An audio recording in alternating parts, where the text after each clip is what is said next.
اعوذ باللہ من الشیطان الرجیم، بسم اللہ الرحمن الرحیم۔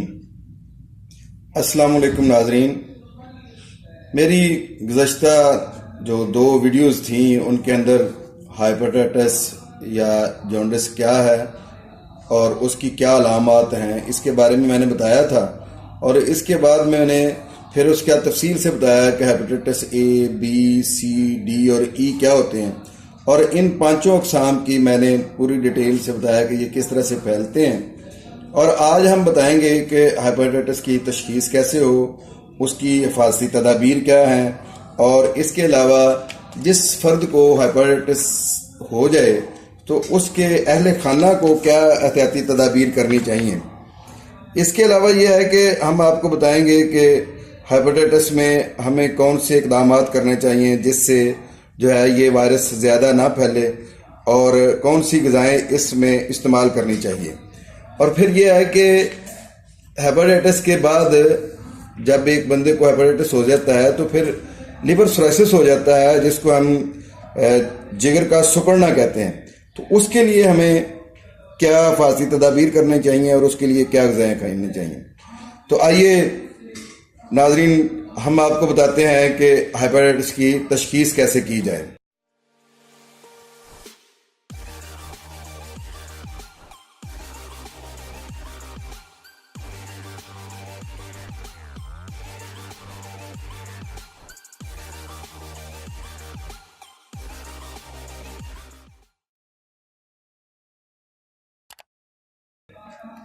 ظاہر ہے علامات جب ایک مریض میں آ جائیں، اس کی موجودگی کا مریض کو علم ہونا شروع ہو جائے تو اس کو فوراً اپنے معالج سے رابطہ کرنا چاہیے، اور کبھی بھی خود ٹیسٹ جو ہے نا وہ اپنے لیبارٹری میں جا کر نہیں کروانے چاہیے، کیونکہ یہ تو سینکڑوں ٹیسٹ ہیں جو لیور کے حوالے سے ہوتے ہیں، تو آپ کا معالج ہی یہ صحیح بتا سکتا ہے کہ لیبارٹری کو آپ کے کون سے ٹیسٹ کرنے چاہیے۔ یہ طریقہ غلط ہے کہ آپ خود ہی جا کر تشخیص کے لیے جو ہے وہ ٹیسٹ کروائیں، بلکہ آپ فوراً اپنے معالج سے مشورہ کریں اور وہ جو ٹیسٹ ریکمینڈ کرے آپ صرف وہی کروائیں۔ یرکان کے علاج اور اس سے بچاؤ کے لیے اہم ترین قدم جو ہے نا وہ اصل میں حفاظتی تدابیر ہے۔ حفاظتی تدابیر جو اختیار کرنی چاہیے وہ بہت ضروری ہیں۔ اگر وائرس کے پھیلاؤ کے طریقوں پر غور کیا جائے اور پھر اس سے بچاؤ کی تدابیر اختیار کی جائیں تو اس آفت پر بخوبی قابو پایا جا سکتا ہے۔ حفظان صحت کے بنیادی اصول، جن میں ہاتھوں کا صابن سے دھونا، جسم کی مناسب صفائی کا خیال رکھنا، تولیہ، صابن اور شیونگ کا سامان الگ الگ استعمال کرنا، انسانی فضلہ کو مناسب طریقہ سے ٹھکانے لگانا وغیرہ شامل ہوتے ہیں، اور یہی وہ تمام حفاظتی تدابیر ہیں جو ایک ہیپاٹائٹس کے مریض کو بھی کرنی چاہیے اور اس کی فیملی کو بھی اختیار کرنی چاہیے۔ انسانی فضلہ کو مناسب طریقہ سے ٹھکانے لگانا چاہیے۔ ان کی مکمل پابندی جو یہ حفاظتی تدابیر ہیں اس مہلک ترین بیماری کے پھیلاؤ کو روکنے کا اہم ذریعہ بن سکتی ہیں۔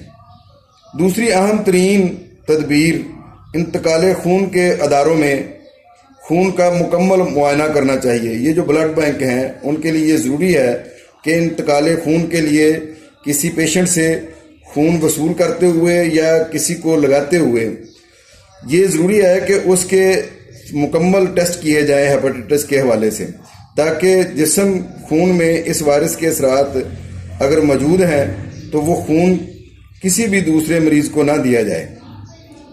یرکان زدہ مریض کو دیگر اہل خانہ سے الگ تھلگ کرنے کی عموماً ضرورت نہیں ہوتی، کیونکہ یرکان ہونے سے کافی پہلے ہی وائرس اس مریض کے جسمانی رطوبتوں میں موجود ہوتا ہے اور وہ خارج ہو بھی رہا ہوتا ہے۔ یہ زیادہ اہم ہے کہ مریض کی جملہ رطوبتوں کو، جن میں پیشاب ہے، تھوک ہے، لعاب دہن ہے وغیرہ شامل ہیں، صحیح طریقہ سے ٹھکانے لگایا جائے۔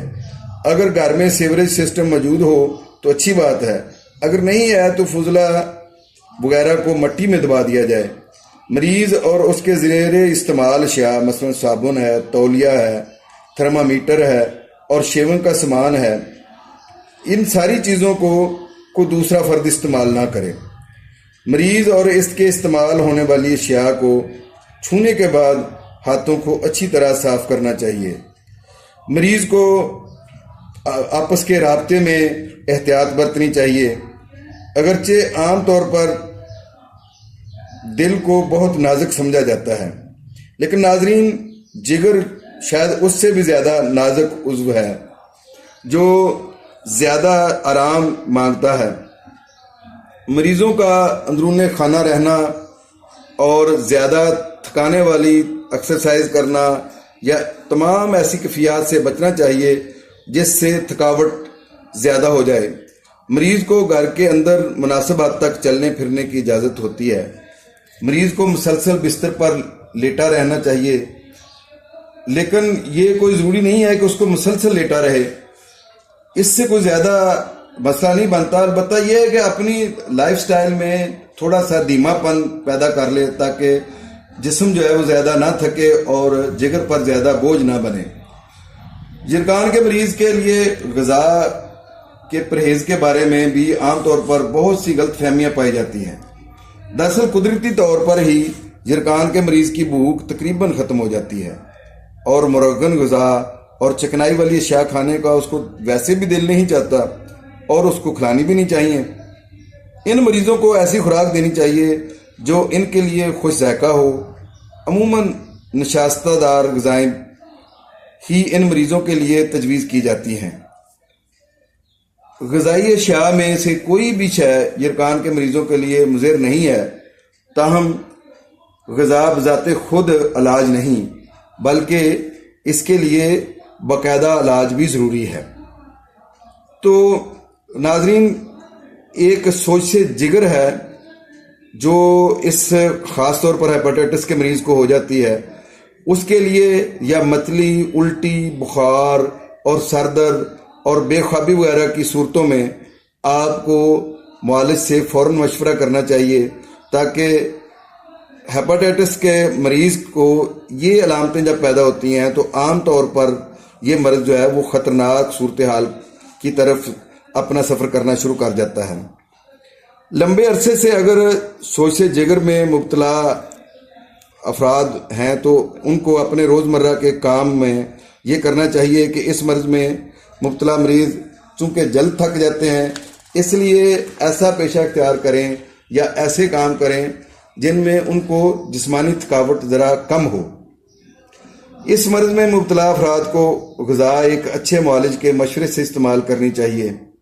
اور ناظرین، اس کے علاوہ جو میں نے آپ سے شروع میں بات کی ہے کہ جگر کا سکڑاؤ یا جس کو ہم کرونک لیور سروسس کہتے ہیں، یہ ایک متعدی سوچ سے جگر ہے جو ہیپاٹائٹس بی، سی اور ڈی کی انتہائی خطرناک پیچیدگی ہے جس سے جگر کے خلیوں کی ساخت بری طرح متاثر ہوتی ہے اور جگر اندر ہی اندر ختم ہونا شروع ہو جاتا ہے، جس سے خون کی کیے بھی آ سکتی ہے، کالے رنگ کے پخانے آنا شروع ہو سکتے ہیں، پیٹ میں پانی پڑ جاتا ہے اور اس طرح کی اور بہت ساری علامات پیدا ہونا شروع ہو جاتی ہیں۔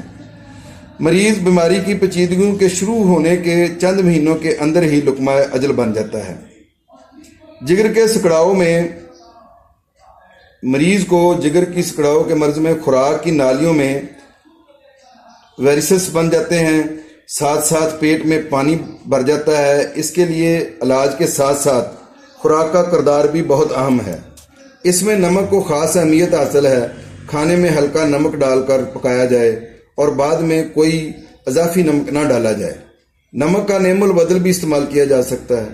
سنترے کے چھلکے، جوس، پیاز، ادرک، مرچ وغیرہ کا استعمال کھانے کو قابل ذائقہ بنانے کے لیے استعمال کیا جا سکتا ہے۔ بیکنگ پاؤڈر سے بنی ہوئی اشیاء مثلا پیسٹری، بسکٹ اور کیک وغیرہ استعمال نہیں کرنے چاہیے۔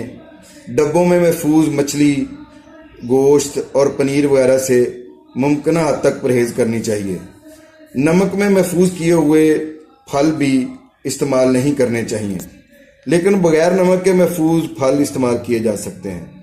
مرغ کا گوشت، خرگوش یا مچھلی 100 گرام تک روزانہ استعمال کی جا سکتی ہے۔